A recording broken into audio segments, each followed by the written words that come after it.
Hello friends, I am Nimit Gupta. I hope you all are well guys. और आप सब अपना ध्यान रख रहे हैं, लेक्चर्स भी देख रहे हैं, पढ़ाई भी कर रहे हैं। सो लेक्चर स्टार्ट करते हैं गाइस।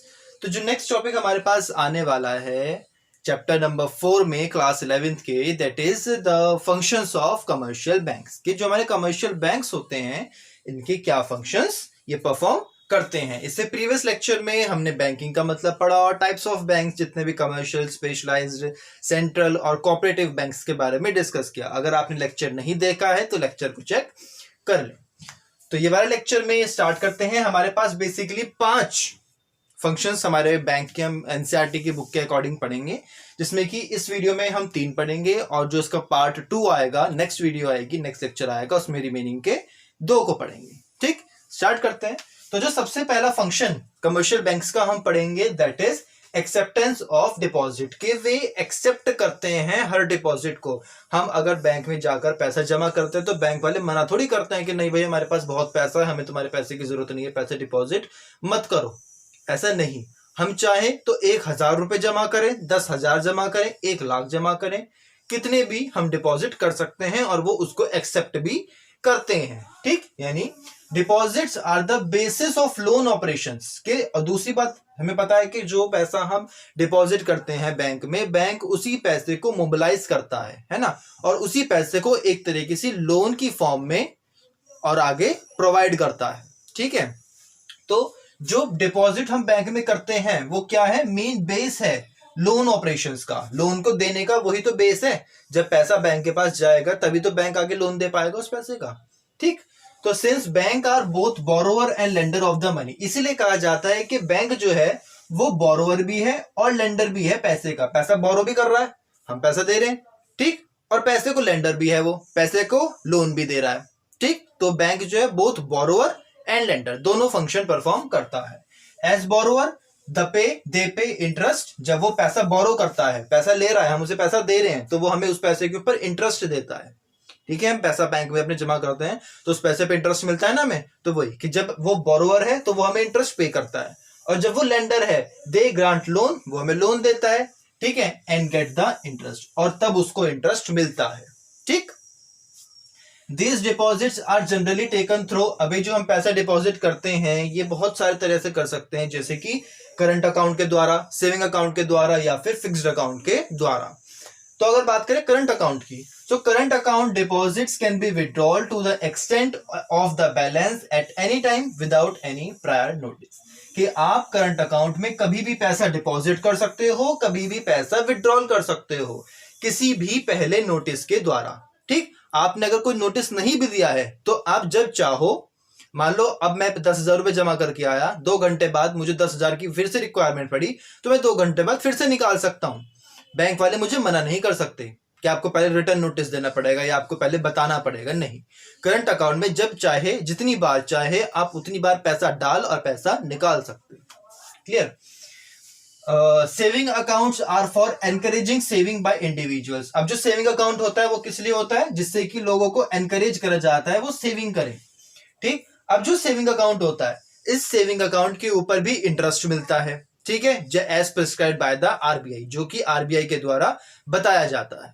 ठीक, fixed accounts are time deposits with high rate of interest as compare to the saving account. अब जो फिक्स्ड अकाउंट होते हैं, फिक्स्ड अकाउंट हमने पढ़ा है कि भाई मान लो हमने एफडी करवा दी 1,00,000 रुपए की। ठीक है, अब अगर मैं 5 साल बाद पैसा निकालूंगा तो ये 1,00,000 मेरे को 3,00,000 होके मिलेगा। ठीक, यानी कि ये फिक्स डिपॉजिट एक ऐसे डिपॉजिट है जिसमें आपको जो इंटरेस्ट मिलता है, इंटरेस्ट का रेट भी हाई होता है as compare to saving. Saving में जो होगा वो कम होता है, लेकिन जो आपका फिक्स्ड अकाउंट होती है, एफडी होती है, इसमें आपका इंटरेस्ट रेट भी ज्यादा होता है। जितना ज्यादा लंबा टाइम होगा उतना ज्यादा आपको रिटर्न इस पे मिलता है। ठीक, so this will be the very first function that bank perform, that is acceptance of deposit. वो हर डिपॉजिट को एक्सेप्ट करता है, पहला। दूसरा, लेंडिंग ऑफ फंड। हमें पता है कि पैसा क्या, बैंक क्या करता है, पैसा लेंड करता है, पैसा आगे देता है। ठीक है, second major activity of the commercial bank is to provide loan and advances out of the money received through the deposit. Commercial bank क्या करता है, प्रोवाइड करता है हमें लोन या हमें एडवांस देता है। ठीक है, किसमें से, वो पैसा जो उसको रिसीव हुआ है एज अ डिपॉजिट के द्वारा। ठीक है, उसके द्वारा उस पैसे को वो एज अ लोन या एडवांसेस में आगे लेंड करता है। These advances can be made in the form of overdraft. ठीक है, बैंक किस तरीके से दे सकता है, एक ओवरड्राफ्ट की फैसिलिटी देता है बैंक हमें, है ना, उसके द्वारा कर सकता है, कैश क्रेडिट के द्वारा दे सकता है, discounting trade bill, term loans, इनके द्वारा बैंक हमें पैसा एडवांस में भी देता है. The fund lent by the banks contribute a great deal to trade, industry, transport and other business activities. ये जो पैसा बैंक हमें लेंड करता है, देता है, ठीक है, ये पैसा बहुत ज्यादा कंट्रीब्यूट करता है, योगदान देता है बहुत सारी हमारी एक्टिविटीज में, जैसे कि ट्रेड करने में, ठीक है, इंडस्ट्रीज में, ट्रांसपोर्ट में और जितनी भी अदर बिजनेस एक्टिविटीज हैं उस सब में वो पैसा कंट्रीब्यूट करता है. क्योंकि अगर आपके हाथ में पैसा है तो आप बाजार से कुछ भी परचेस कर सकते हो, पर अगर पैसा ही नहीं है तो आप सरवाइव कैसे करोगे मार्केट में. ठीक, this way. The next is allied services. ये बिजनेस के जो हमारा बैंक होता है, बैंक और बहुत सारी एक्टिविटीज परफॉर्म करता है अपने कस्टमर्स के लिए. ठीक है, जैसे कि bank also provide other services such as bills payment, bills की पेमेंट कर देता है. ठीक है, लॉकर फैसिलिटी हमें वो दे रहा है. ठीक है, अंडर राइटिंग सर्विसेज वो हमें दे रहा है, जैसे कि buying and selling of shares and debentures. Under writing facilities मतलब जिसमें वो क्या करता है, बैंक हमारे शेयर और डिबेंचर्स को परचेज करता है या बेच भी देता है. ठीक है, जिस तरह से भी हम उसको इंस्ट्रक्ट करेंगे उसके अकॉर्डिंग वो अपनी एक्टिविटी परफॉर्म करता है. तो ये होती है अंडर राइटिंग सर्विसेज. ठीक है, on instruction and other personal services like payment of insurance. हमने अगर उसको बताया है तो वो मंथली हमारे इंश्योरेंस की पेमेंट भी करता रहेगा. ठीक है, प्रीमियम भी आता जाएगा, दे भी देगा. कलेक्शन ऑफ डिविडेंड, जितना भी डिविडेंड है उसको कलेक्ट भी करता है. और ऐसी बहुत सारी एक्टिविटीज है जो बैंक परफॉर्म करता है अपने कस्टमर्स की. Clear?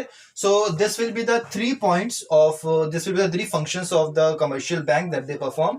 I hope समझ में आया है. कोई भी डाउट हो, कोई भी क्वेरी हो, एडिशनल कुछ पूछना हो, कमेंट सेक्शन में मेंशन करें. नहीं तो आप इंस्टाग्राम पर भी मुझे डीएम कर सकते हैं. g.nirmat के नाम से मेरी आईडी है, मैं क्लियर करा दूंगा. नेक्स्ट पार्ट में, नेक्स्ट वीडियो पार्ट 2 आएगी जिसमें कि इसके जो रिमेनिंग के 2 फंक्शन रह गए हैं उसको पढ़ेंगे. So keep watching the videos, keep learning.